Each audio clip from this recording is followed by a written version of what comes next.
What do you think about using 9/11 ceremonies as an opportunity to teach about who the enemy was? If it were Pearl Harbor Day, they'd certainly teach about imperialist Japan, but where's the teaching about imperialist Islam?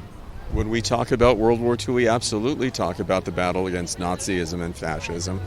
Of course, anytime we remember something and we commemorate something, we should remember and commemorate all of it. And that includes why it happened and who caused it to happen. And 9/11 was not a case of some people did something.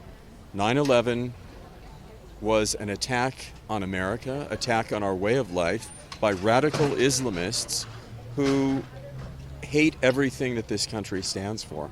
And we must never forget that. Are they still at war with us?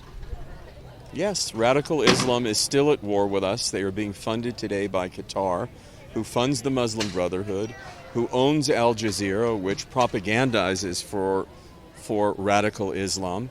And again, I think it's important that we distinguish between radical Islam or Islamism and Islam, because these people are also the enemies of moderate Muslims, some of whom are my friends, and who live in the UAE and the Abraham Accords countries. But this is Qatar.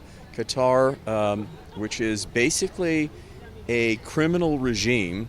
It's a country with fewer citizens than residents of the city of Reno, Nevada, and it is using its wealth to further its agenda of jihadism.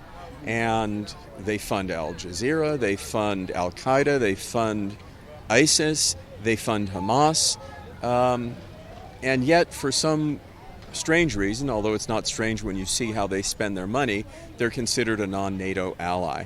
At each and every Beverly Hills Council meeting at the end, no matter what we're discussing, I, during council member comments, say the following. I say that I propose that we designate Qatar as a state sponsor of terrorism, that we sanction Qatar, that we freeze its assets and use them to compensate the victims of Qatar-funded terrorism, and that we ask the State Department to expel the Qatari consulate from the city of Beverly Hills because Jew-hating racists and terrorism supporters are not welcome in our city.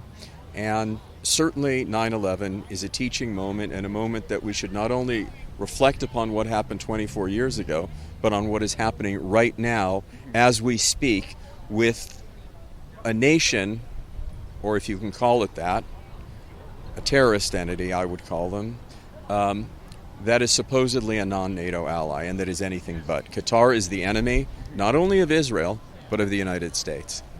And